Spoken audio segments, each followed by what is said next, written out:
Hello everyone. तो students, NEET revision में अभी तक हम वेक्टर्स के बारे में पढ़ चुके हैं। अब नीट रिवीजन के अंदर हम उस पर्टिकुलर पार्ट की ओर जा रहे हैं जो हमारी फिजिक्स की लैंग्वेज है, that is the mathematics, because mathematics is the language of physics. और उस मैथमेटिक्स में सबसे इंपॉर्टेंट पार्ट कौन सा है? वो है कैलकुलस। तो स्टूडेंट्स, अब हम कैलकुलस को सीखने जा रहे हैं और सबसे पहले हम पढ़ेंगे डिफरेंशियल कैलकुलस के बारे में। Differential calculus, since dy by dx as a rate measurer। तो स्टूडेंट, सबसे पहले मैं थोड़ा सा आपको रेट मेजरर के बारे में बताना चाहूँगा, ताकि जब आप इस कॉन्सेप्ट को क्वेश्चंस के अंदर यूज़ करो तो आपको एकदम से डायरेक्ट क्लिक हो जाए कि यहाँ पर हमने डिफरेंशियल कैलकुलस का यूज़ ही करना है। ठीक है, तो मैं आपको एक एग्जांपल देता हूँ कि मान लो हमने एक कॉन के अंदर सैंड को फिल कर दिया। Sand is filled in the cone. Okay, अब हमने इसमें एक छोटा सा होल कर दिया। हम ये जानना चाहते हैं कि ये सैंड इतने होल में से कितने टाइम में इस कॉन को एम्प्टी कर देगी, खाली कर देगी। सो हमने 1 सेकंड का टाइम ड्यूरेशन रख लिया कि every 1 second we will note down कितनी सैंड गई है। तो हम हर एक सेकंड में इसकी क्वांटिटी को मेजर कर लेते हैं। ठीक है, तो आप क्या देख रहे हैं कि आप कह रहे हैं कि एक क्वांटिटी है सैंड, उसके अंदर चेंज आ रहा है, लेकिन किसके? With respect to time. This is rate measurer. ठीक है, कि किसी क्वांटिटी के अंदर किसी दूसरे विद रिस्पेक्ट टू क्वांटिटी के चेंज आ जाना। क्योंकि फिजिक्स में तो हम क्वांटिटी से डील करेंगे, इसलिए यहाँ पर हम फिजिकल क्वांटिटी की ही बात करेंगे। सो लेट अस स्टार्ट कि इस चीज को हम कहते क्या हैं। तो आइए एक ग्राफ के थ्रू पहले इन चीजों को समझ लेते हैं। सपोज कि हमारे पास दो क्वांटिटीज हैं y और x, और they are interrelated to each other in such a way, ये आपस में इस तरह से इंटर रिलेटेड है कि जैसे for each and every value of x there is a value in y. इसका मतलब आप x की कोई इनपुट दोगे तो y कुछ आउटपुट की फॉर्म में ग्राफ फॉर्म करेगा। फिर आप x कुछ इनपुट देंगे, फिर y का कोई पॉइंट आएगा। जब आप उनको ज्वाइन करेंगे तो सपोज करें आपका इस तरह का कोई ग्राफ बन रहा है। Okay, this graph. ये क्या शो कर रहा है स्टूडेंट? कि अगर आप कोई एक्स लेते हो तो उसके विद रिस्पेक्ट टू यहाँ वाई जरूर है। अगर ना होता तो आपको कैसा होता? ब्रेक आ जाता।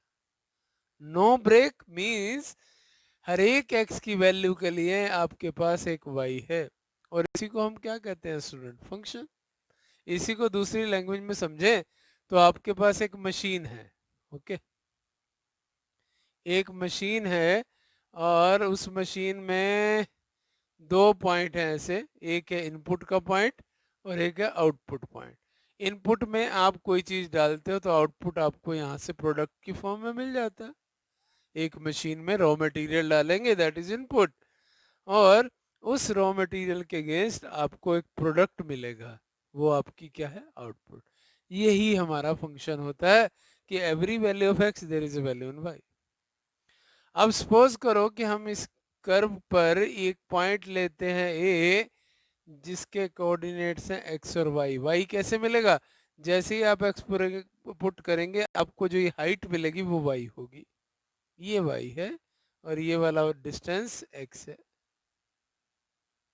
ओके, सपोज ये रेट मेजरर है क्या? सपोज कि आप उस एक्स में एक चेंज लाते हैं डेल्टा एक्स का।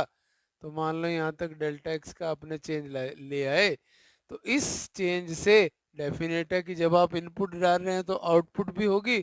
तो उस आउटपुट माने यहाँ वाई आएगा, क्योंकि अभी मैंने बताया आपको उसकी हाइट जो होगी वो वाई कोऑर्डिनेट को बताएगी, यानी कि ordinate of that x y. So अगर ये x प्लस डेल्टा एक्स है, ये वाला point x plus delta x है, तो ये पॉइंट क्या हो जाएगा? डेफिनेट है this will be delta y and up to this it is y, so this point will be y plus delta y. तो इस b पॉइंट के कोऑर्डिनेट्स क्या होंगे, y प्लस डेल्टा y और x plus delta x। x plus delta x उसका abscissa होगा, और मैं थोड़ा सा डिस्टेंस पर ले लेता हूँ क्योंकि हमें ग्राफ को बड़े अच्छे से समझना है। Here I will take, okay, so this is delta x and this is delta y, and हम इन दोनों पॉइंट से परपेंडिकुलर ड्रॉ कर देंगे। तो आपने देखा कि आपके पास एक ट्रायंगल फॉर्म हो गई है ए बी एंड सी। ठीक, now what this rate measure represent. तो अब आप क्या कह रहे हैं कि जैसे ही आप डेल्टा एक्स चेंज करते हैं एक्स में, आपके वाई में भी डेल्टा वाई चेंज कर हो जाता है। So this delta y by delta x is called rate of change of y, rate of change of y with respect to x. This is the rate measurer. Okay, this is rate measurer. So this delta y by delta x is rate of change of y with respect to y. किस reason में, इस A B reason में। ठीक है, अगर हम कहें कि मुझे इस ए बी रीजन को चेंज को फाइंड करना है, तो what I will do, I will draw और I will join this line A B. मैं इस ए बी को ज्वाइन कर दूंगा, तो फिर रेट मेजरर कौन बताने वाला है। So this line is actually slope, and slope is always equal to tan theta, and tan theta is equal to delta y by delta x perpendicular upon base. So it means this change is actually the slope. But this is not the precise definition of differentiation or rate measure. Why? Because you can see that कि इसमें अगर इतना सा change आएगा delta x, तो delta Y में भी यहाँ चेंज आ रहा है। तो ये चेंज जो है, आप देख रहे हैं कि कर्व बी पर ज़्यादा स्टीपर हो गया, ज़्यादा मुड़ गया, और ए पर कम स्टीपर है। इसका मतलब बी पर कहीं ना कहीं रेट का मेजर डिफरेंट है ए के विद रिस्पेक्ट टू। इसका मतलब in between A and B भी चेंज हो रहा है delta y with respect to delta x. तो फिर इसका क्या तरीका है, तो इसका तरीका ये है कि डेल्टा एक्स को इतना स्मॉल कर दो, वेरी स्मॉल, इतना स्मॉल कर दो कि ये जीरो की ओर अप्रोच करना शुरू हो जाए। जीरो मतलब लगभग जीरो हो जाए, 0.00000001 हो जाए, लेकिन जीरो नहीं हो। जैसे जैसे आप ऐसा करेंगे तो आपको क्या दिखेगा कि आपका कर्व है और ये आपकी लाइन है। तो धीरे धीरे इस आप लाइन को रिड्यूस करते जाइए, ये हो गई लाइन, और रिड्यूस कर दीजिए। मैं थोड़ा कर्व और स्टीपर कर देता हूँ, आपको आसानी से समझ आएगा। ये मैंने लाइन को और शॉर्ट कर दिया और रिड्यूस कर दिया। तो मेरा टास्क क्या है, धीरे धीरे डेल्टा एक्स को बहुत छोटा कर देना, और एक सिचुएशन ऐसी आएगी कि जब डेल्टा एक्स बिल्कुल जीरो पर अप्रोच कर जाएगा तो ये स्लोप टेंजेंट बन जाएगी। So this slope is limit delta x approaches to zero, delta y by delta x that is equal to d y by d x. तो इसका मतलब किसी पर्टिकुलर पॉइंट पर जो टेंजेंट है वो आपको क्या बताएगा, वो उस पॉइंट का रेट मेजरर बताएगा, यानी कि एक क्वांटिटी y का with respect to x change बता देगा। तो फिजिक्स में आप इसको कैसे यूज करेंगे, ध्यान से सोचेंगे तो आपको याद आएगा। आप इंस्टेंटेनियस स्पीड, इंस्टेंटेनियस वेलोसिटी निकालते हैं, स्पीडोमीटर में कार के आप इंस्टेंटेनियस स्पीड मेजर कर पाते हैं। लेकिन आप देखते हैं कि आप अगर मीटर की तरफ देखेंगे भी तो भी आपको कुछ सेकंड का कुछ फ्रैक्शन पार्ट देखने में लगेगा, लेकिन वो इतना छोटा है कि वो जीरो भी नहीं है और जीरो की ओर अप्रोच कर रहा है, बहुत छोटा। आपने एकदम से क्विकली मीटर की ओर देखा, और जब आपने क्विकली उस मीटर की ओर देखा तो आप इस पॉइंट की बात कर रहे हैं, इस पॉइंट की बात नहीं कर रहे हैं, क्योंकि ये इसके और इसके बीच में देखिए कर्व कितना चेंज हो रहा है। तो delta y by delta x बार बार बदल रहा है, हम क्या चाहते हैं वो ना बदले, बहुत कम बदले, जितना भी वो चेंज करे विद रिस्पेक्ट टू एक्स वही हमें पता लग जाए। सो हमने लिमिट लगा दी delta x approaches to zero, और इस डेल्टा एक्स अप्रोचेज के लिए d y by d x की भी एक लिमिट हो गई। वो लिमिट क्या है, उसका टेंजेंट, और जो उस पॉइंट पर टेंजेंट ड्रॉ करके आप स्लो फाइंड करेंगे वो उस पर्टिकुलर एक्स का रेट मेजरर हो जाएगा।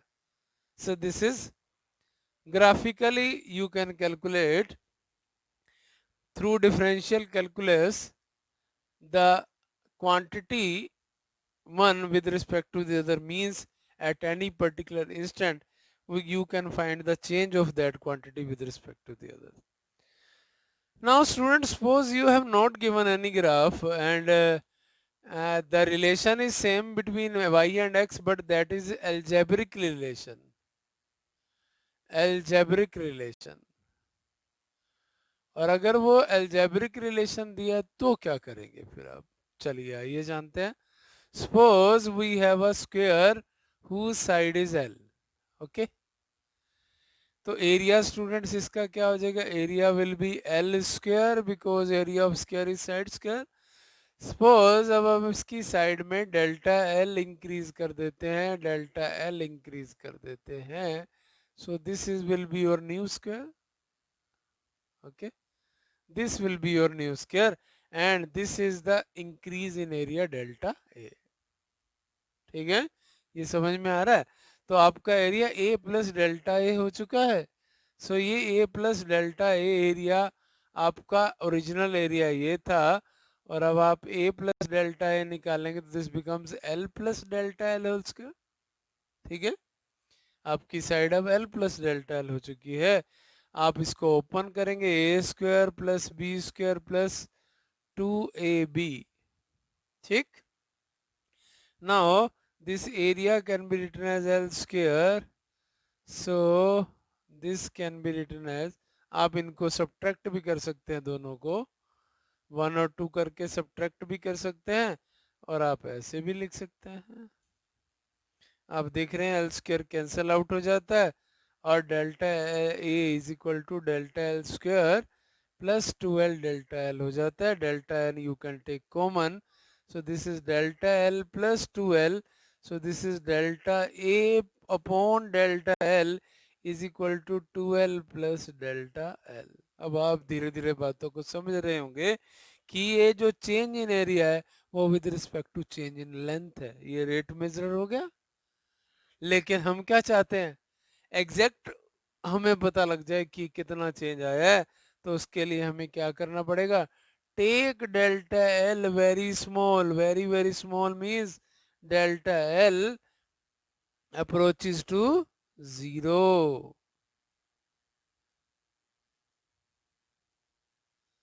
तो अगर ये delta l approaches to zero है तो 2 plus delta l is approximately equal to 2l। ठीक है, इसका मतलब क्या आपको मिल रहा है, एल्जेब्रिकली अगर आप एल स्क्वायर का डेरिवेटिव फाइंड करते हैं d y by d x, अगर ये y है और ये l है तो आपको d y by d l या a ही ले लेते हैं। So this d A by d l is equal to 2l। तो यहाँ से हम डिफरेंशियल कैलकुलस का एल्जेब्रिक फार्मूला डिराइव करके ला पाए, दैट इज कि कोई भी हमारे पास पावर वाली क्वांटिटी है तो पावर नीचे आ जाएगी और वो क्वांटिटी साथ में मल्टीप्लाई हो जाएगी। So it means general formula y is x n, so it's d y by d x will be n x n minus one. देख सकते हैं आप यहाँ पर पावर एक कम हो गई। ठीक है, so if y is sin x, so dy by dx will be cos x. If y will be cos x, its dy by dx will be minus sin x. If y is secant x, so its dy by dx equal to secant x tan x.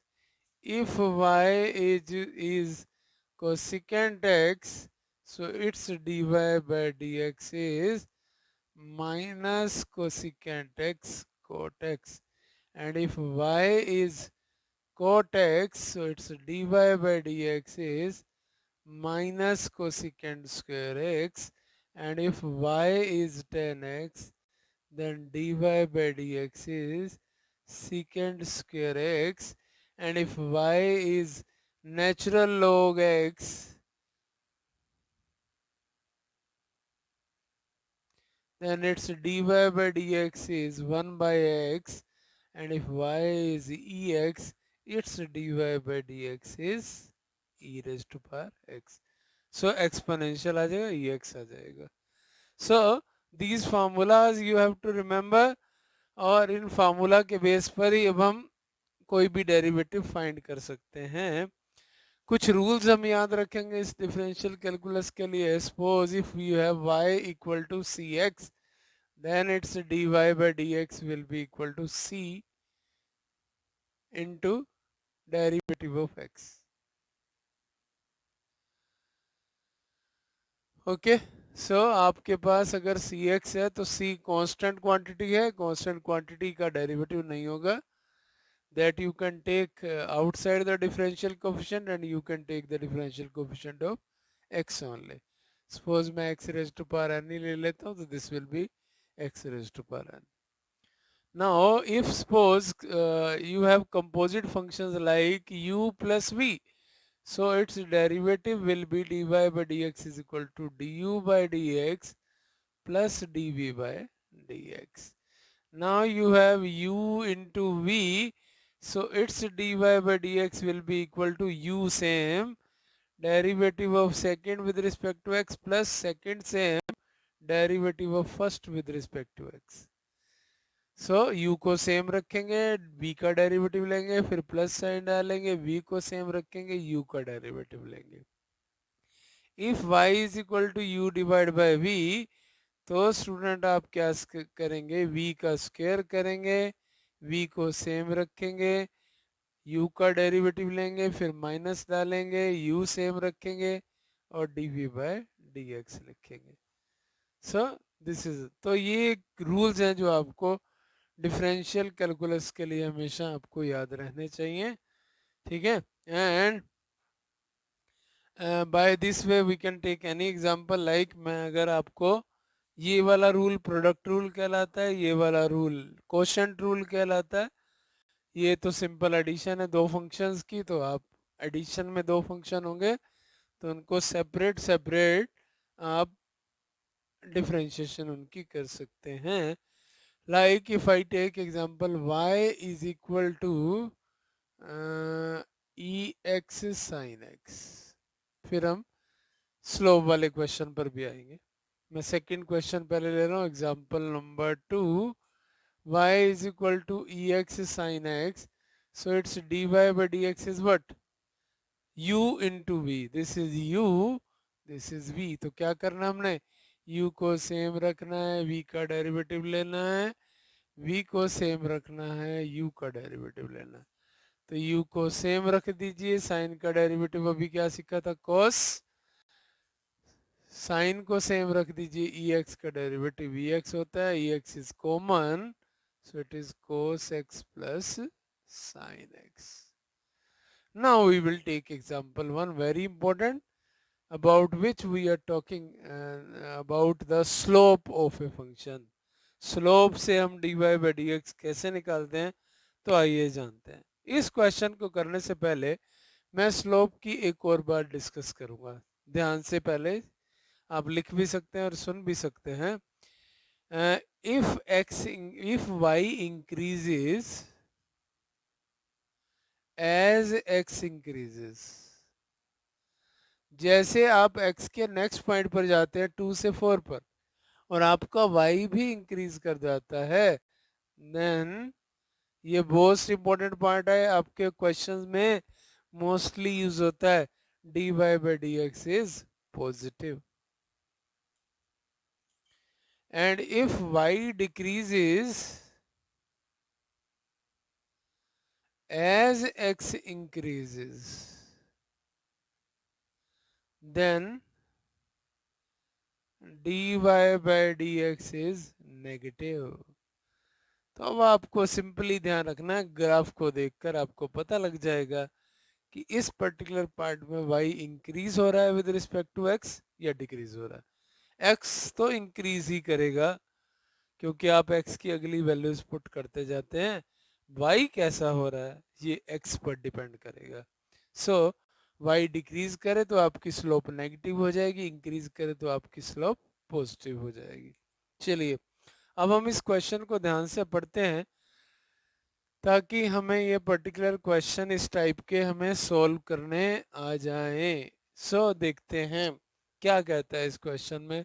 From the curve in the figure find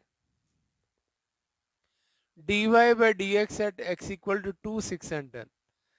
तो चलिए अभी हमने क्या पढ़ा था कि अगर हमें किसी पर्टिकुलर पॉइंट पर dy by dx फाइंड करना है तो उस पर्टिकुलर पॉइंट पर टेंजेंट ड्रॉ कर दें। सो आइए टेंजेंट ड्रॉ कर देते हैं। So this is the tangent.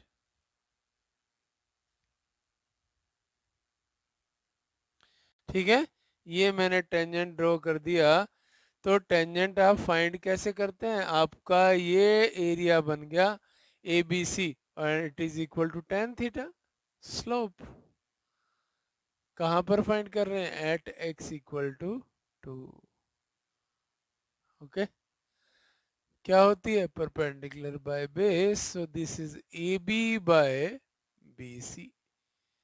ठीक, तो ए बी कितना है आपका, ये आपका जो पॉइंट है ये है 5, सो दिस इज 5। और आपका बी सी कितना है, 2 डिस्टेंस ये है और 2 डिस्टेंस ये है, सो इट इज 4। क्यों आया पॉजिटिव, चलिए क्योंकि ये डिस्टेंस था, बी सी एक डिस्टेंस था, इसलिए इसको नेगेटिव नहीं लेना, ये रीजन नहीं है आपको। रीजन सिर्फ इसलिए है बिकॉज ओ से बी तक आप, ओ से सी तक आप डिस्टेंस मेजर कर रहे हो इसलिए पॉजिटिव है। लेकिन स्लोप पॉजिटिव का रीजन अभी मैंने आपको बताया था। आप क्या देख रहे हैं, जैसे जैसे एक्स इंक्रीज कर रहा है, 0 था, 1 हुआ, 2 हुआ, तो आपने क्या देखा, वाई भी इंक्रीज कर रहा है। मान लो यहाँ 1 पर कितना था, 4 था, तो 2 पर कितना हो गया, 5 हो गया।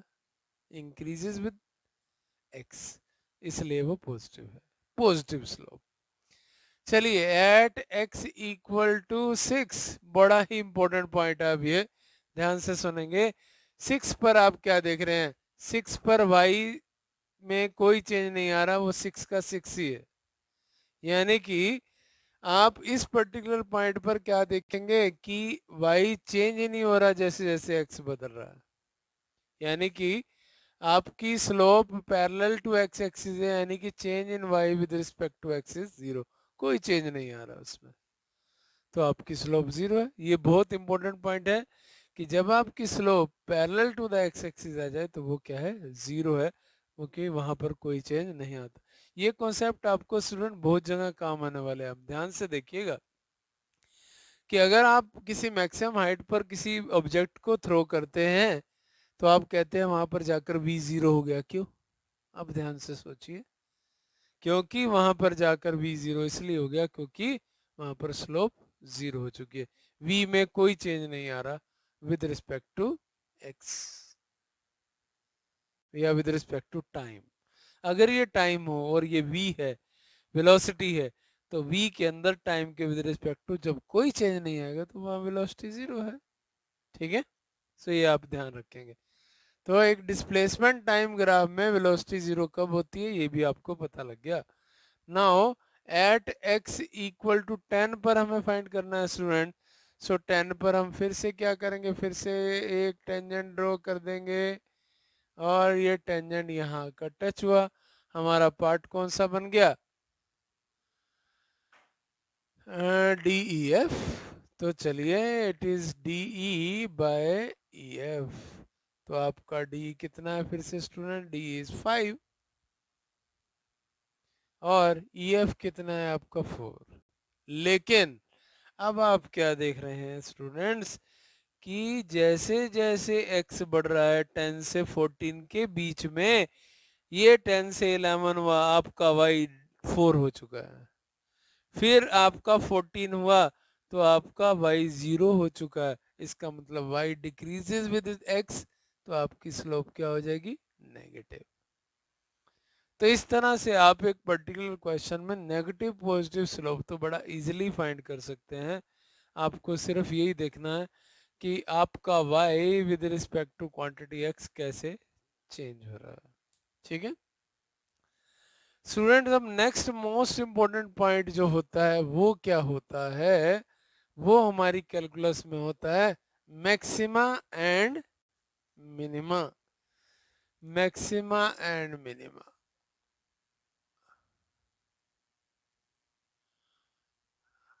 अब आपको इसकी पहचान हो जाएगी तो भी आप बहुत से क्वेश्चन सोल्व कर पाएंगे। सपोज कि हमने कर्व ड्रॉ किया और उस कर्व में हमारे पास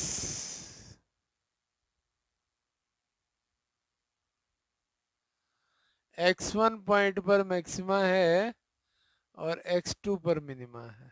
ठीक है, अब हम जानना चाहते हैं मैक्सिमा मिनिमा पर क्या हमारा रेट ऑफ चेंज आएगा। सो हमारे पास बड़ा सा आसान तरीका है कि हम जिस भी पॉइंट पर, अगर मैं x1 पॉइंट पर मेजर करना चाहता हूं, सो x1 is a point of maxima,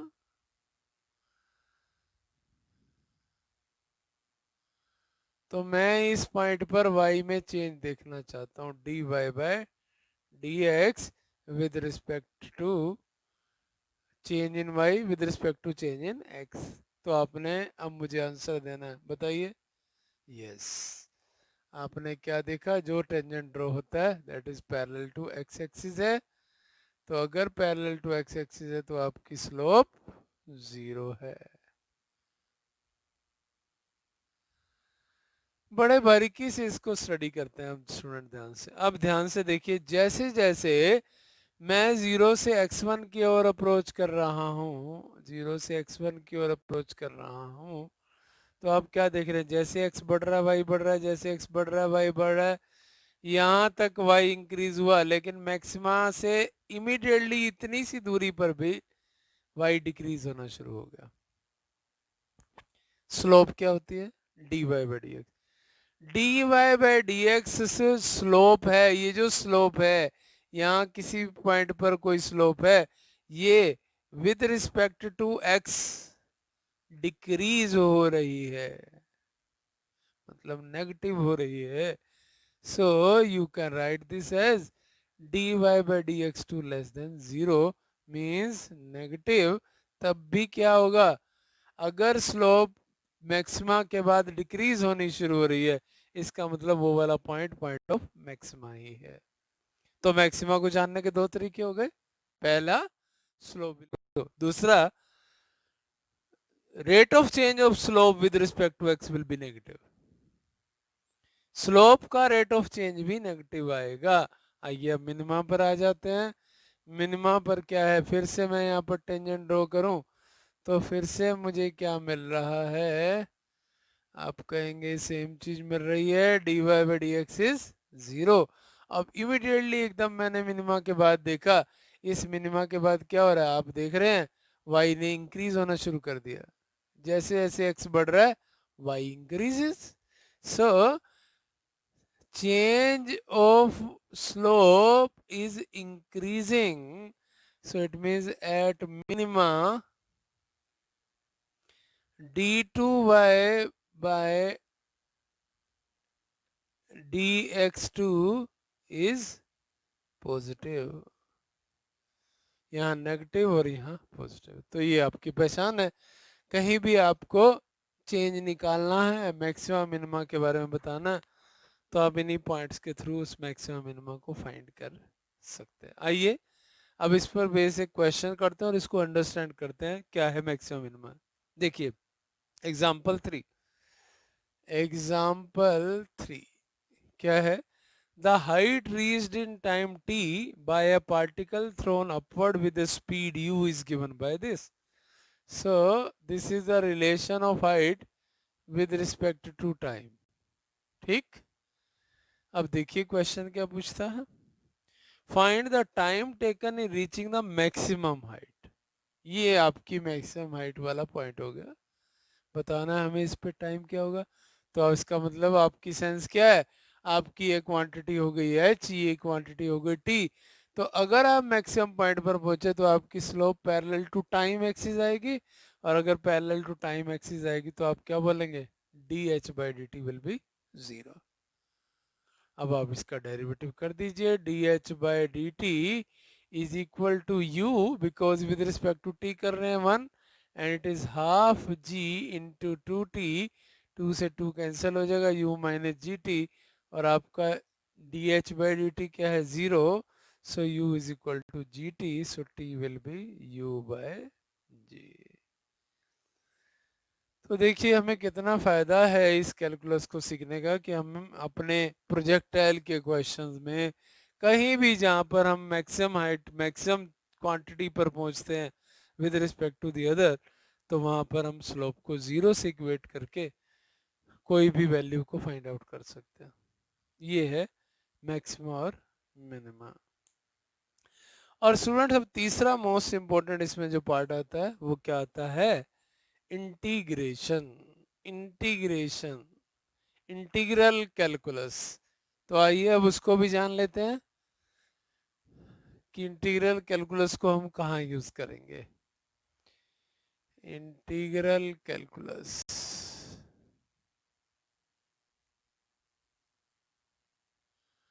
चलिए फिर से वही आते हैं कि दो क्वांटिटीज हैं x और y, और उनके बीच में कुछ रिलेशन है, और उस रिलेशन से वो एक कर्व ड्रॉ करते हैं। वो कर्व कैसा है, वो ऐसा कर्व है, यहाँ पॉइंट P है और यहाँ क्या Q है। P कोरस्पॉन्ड करता है x इक्वल टू A को, और Q corresponds to x equal to B।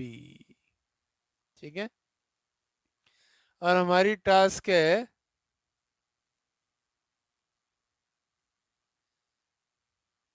इसका एरिया फाइंड करना। एरिया PABQ हम ये फाइंड करना चाहते हैं।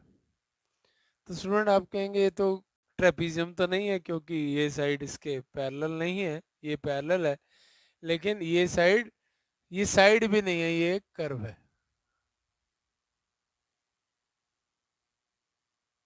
ऐसा कर्व। ठीक है, अब उस कर्व के बीच में अगर आपको कहा जाए कि इसका एरिया फाइंड करना है, या थोड़ा सा स्टीपर ही बना लेते हैं जैसा कर्व हम पहले बनाते हैं, तो आपको और पिक्चर क्लियर हो जाएगी। ये ऐसा है। सो आप इसका एरिया फाइंड करना चाहते हैं तो क्या करेंगे, देखिए अब इसका क्या तरीका है कि हम इस लेंथ ए बी को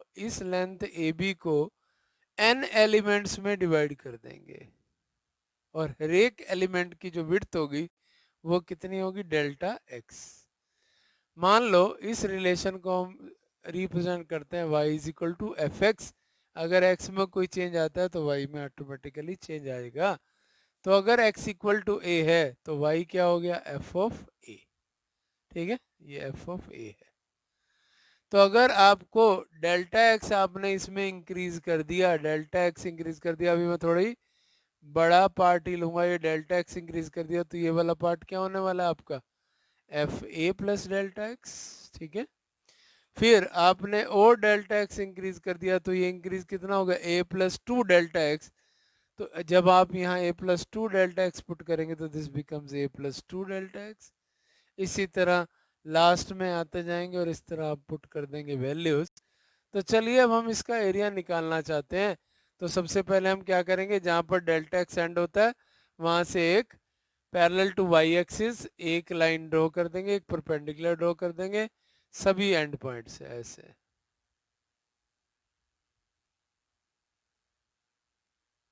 ऐसे। ठीक, और पैरेलल टू एक्स एक्सिस भी यहाँ से हर एक से ऐसे एक परपेंडिकुलर ड्रॉ कर देंगे।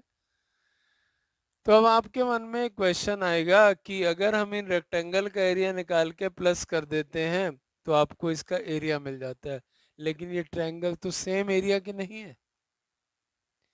इसका मतलब क्या करें, सॉरी ट्रायंगल्स का एरिया निकालें कैसे, because this is curved, this is steep curve, straight नहीं है, तो इसलिए आप क्या करेंगे अब। सो अब देखिए अगर हमारे पास ये एरिया आता है तो कैसा आएगा, पहली रेक्टेंगल का area f a into delta x, length multiply breadth. दूसरा plus f a plus delta x into delta x, next f a plus two delta x into delta x, और लास्ट में क्या आ जाएगा f a plus n minus one delta x into delta x. ठीक है, this can be written as summation I varies from 1 to n f x I delta x, और इसको हम कह देते हैं I डैश। ध्यान से अब सुनिएगा, अब ये प्रॉब्लम क्या है कि हम ये एरियाज को कैसे निकालें, तो उसका एक सोल्यूशन क्या है, ध्यान से सुनिएगा। अब सपोज करो स्टूडेंट्स कि ये n इनफाइनाइट हो जाए,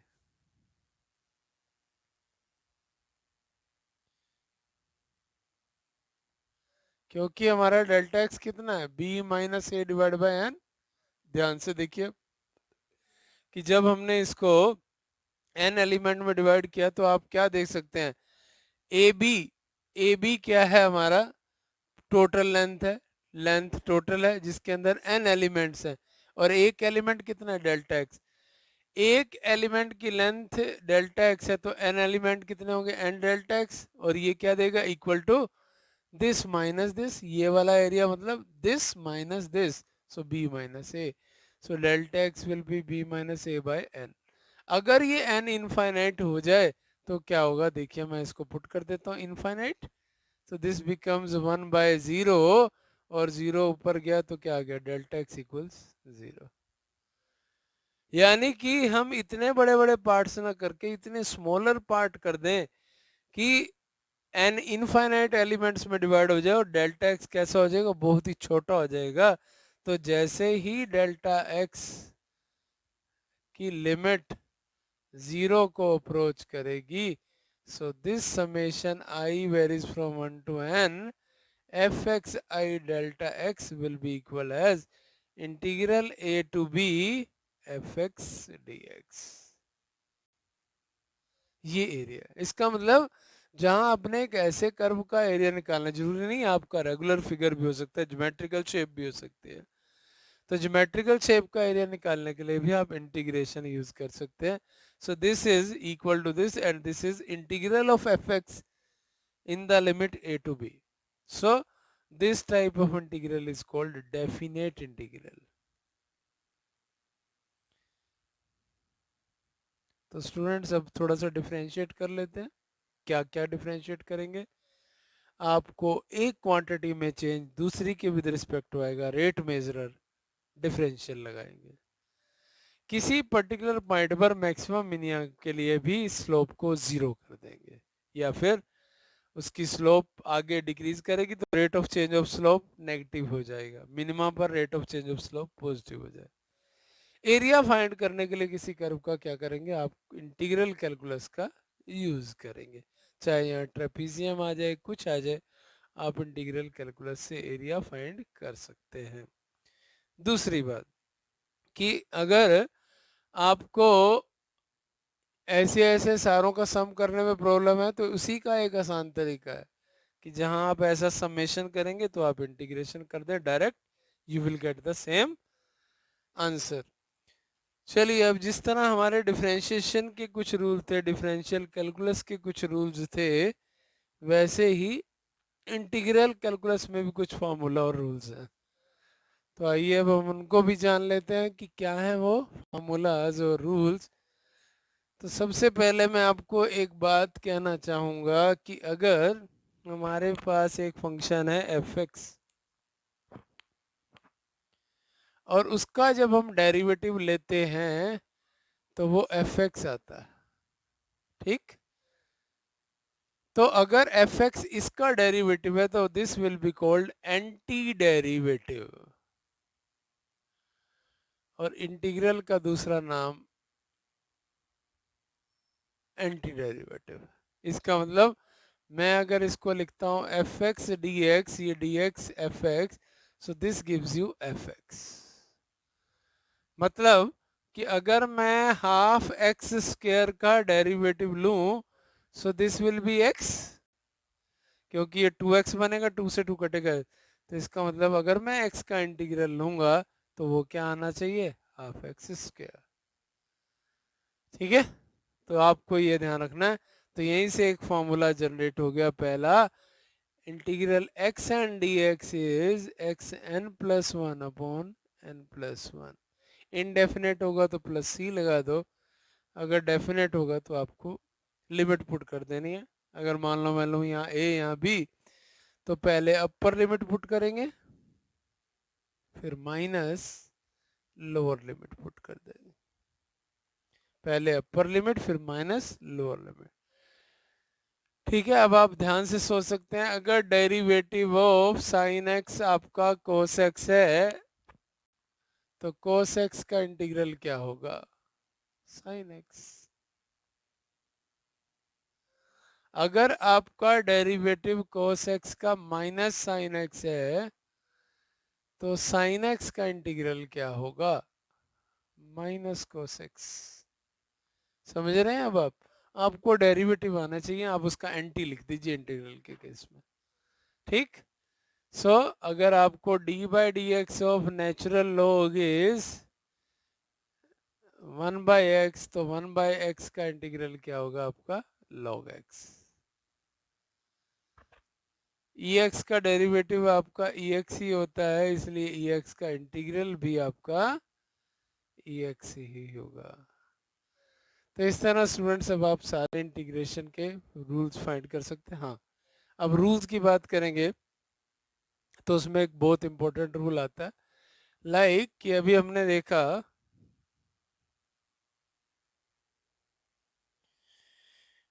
देखा, कि इन डेरिवेटिव के अंदर भी इस तरह की जो कांस्टेंट के साथ डेरिवेटिव आया था, वैसे इंटीग्रल में भी c f x d x आ सकता है। और अगर मैं इसको लिखता हूँ integral f x d x को एफ एक्स, अभी हमने लिखा, तो this will be written as c integral f x d x equal to c f x. ठीक है, तो इस तरह से आप फाइंड आउट कर सकते हैं, यानी कि इसमें भी कांस्टेंट क्वांटिटी बाहर ही रहेगी। लेकिन अगर ये हुआ f c x d x, तो क्या होगा, so this will be 1/c of f x, f c x. ठीक है, तो ये 1/c हो जाएगा अगर आपके साथ यहाँ पर c है। ये अभी हमने कैलकुलेट किया था हाफ एक्स स्क्वायर के केस में। ठीक है, और इसी तरह अगर आपके इंटीग्रल में दो फंक्शन आते हैं, तो दोनों का इंटीग्रल सेपरेट सेपरेट ले लेंगे। सो this is all about calculus. अब हम कुछ क्वेश्चंस की प्रैक्टिस कर लेंगे ताकि हमारे इस टॉपिक पर अच्छे से ग्रिप हो जाए।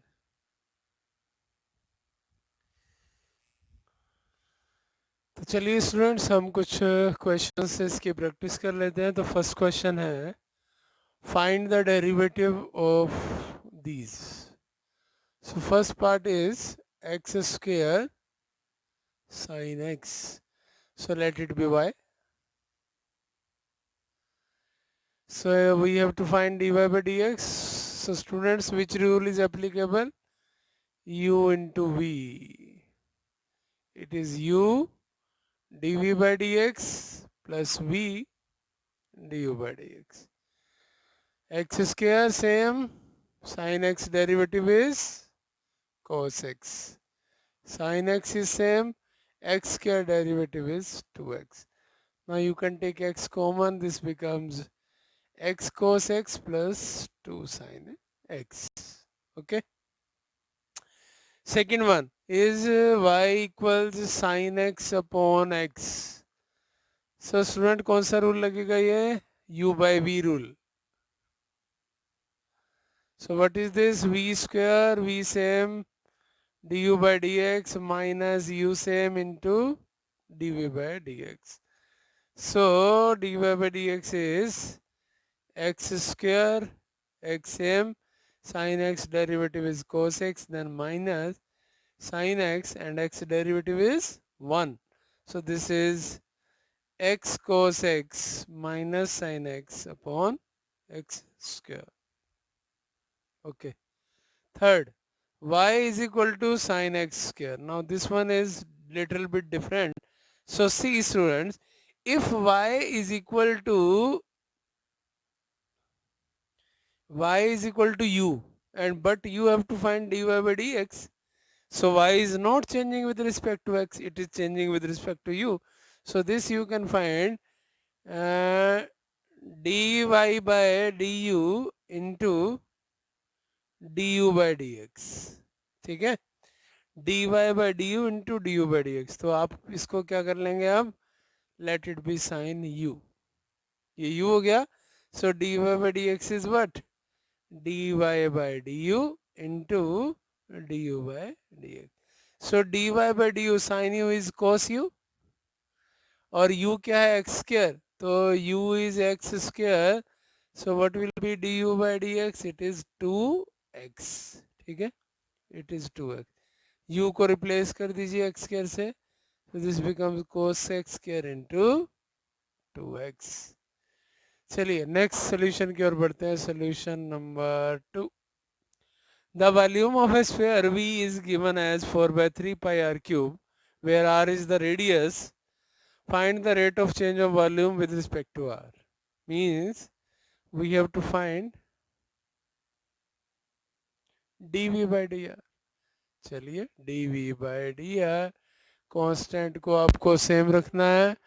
r cube derivative is 3r square.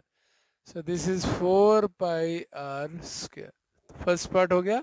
Second अब क्या कहता है, find the change in the volume as radius increases from 20.0 centimeter to 20.1 centimeter. ध्यान से देखेंगे स्टूडेंट, तो ये जो डेल्टा आर है वो कितना है, 0.1 सेंटीमीटर. ठीक है, समझ रहे हैं आप. Delta r is this. अब ध्यान दीजिए, हमने बिगिनिंग में जब डिफरेंशियल कैलकुलस का फॉर्मूला जनरेट किया था तो क्या किया था, delta y by delta x, limit delta x approaches to 0 is equal to dy by. So delta y by delta x is equal to dy by dx. So delta y is dy by dx into delta x. अब आप क्या कीजिए, यहाँ volume कर दीजिए, यहाँ volume कर दीजिए, यहाँ रेडियस कर दीजिए, यहाँ पर रेडियस कर दीजिए, क्योंकि वॉल्यूम में चेंज कैसे आ रहा है, विद रिस्पेक्ट टू रेडियस. तो आपका चेंज इन वॉल्यूम के लिए फॉर्मूला बन गया dv by d r into delta r. dv by d r आप निकाल चुके हैं, 4 pi r square into delta r. So r आपका कितना था, कहाँ से कहाँ चेंज हुआ, 20 से, और चेंज डेल्टा आर कितना आया था, 0.1. सो this is 1600 pi into 0.1 centimetre cube. आप इसको इंटू कर लीजिएगा, that gives you that answer. तो इस तरह आप चेंज इन वॉल्यूम भी निकाल सकते हैं डेरिवेटिव का यूज करके. चलिए question number 3. Question number 3 is, the figure shows the curve y equals x square. Y equals x square is this curve. This curve is given to us. ये x है, ये y है, and curve is this one. और यहाँ पर आपका जो small element delta x दिखाया गया है, this is delta x, and we have to find this area 0 to 6. ठीक है, x is 0 to 6, ये फाइंड करना. क्या लगाएंगे, यस, उस कर्व का इंटीग्रल कर दीजिए. Limit 0 to 6. एक्स एन का इंटीग्रल अभी हमने लिखा था x n plus one upon n plus one. लगा दीजिए, x cube by 3, 0 to 6. Upper limit put करेंगे 6³/3 माइनस लोअर लिमिट पुट करेंगे. 6³ is 216, so your answer is area is 216/3. Solution 4. Evaluate this. Now integral sign is there. Limit is 0 to t a sin omega t dt, and a and omega are constants. a constant है, बाहर ले लीजिए. अब ये बन गया sign t, लेकिन t नहीं है, ओमेगा है. वही वाली कॉन्सेप्ट को ध्यान दीजिए. मैंने बताया था कि अगर आपके पास f c x d x है तो आप क्या करेंगे, 1/c(f(c)x). ठीक है, दिस इज द इंटीग्रल. ये सी टी है, सी एक्स की जगह सी टी है, तो ए बाहर रखा. नाउ दिस बिकम साइन का integral minus cos omega t divide by omega. 1/c आ जाएगा, c इज दिस. ठीक, so this is a by omega. Upper limit is minus cos omega t, minus sine डालेंगे, t को 0 put करेंगे, और कोस 0 पर, अच्छा माइनस यहाँ भी है इसलिए यहाँ माइनस यहाँ भी आएगा. ठीक है, माइनस तो हम लगाते हैं और माइनस ऑलरेडी है. So this becomes a by omega minus cos omega t. Cos 0 पर वैल्यू कितनी होती है students, 1. Minus minus plus, so this is 1, and your answer is a by omega 1 minus cos omega t.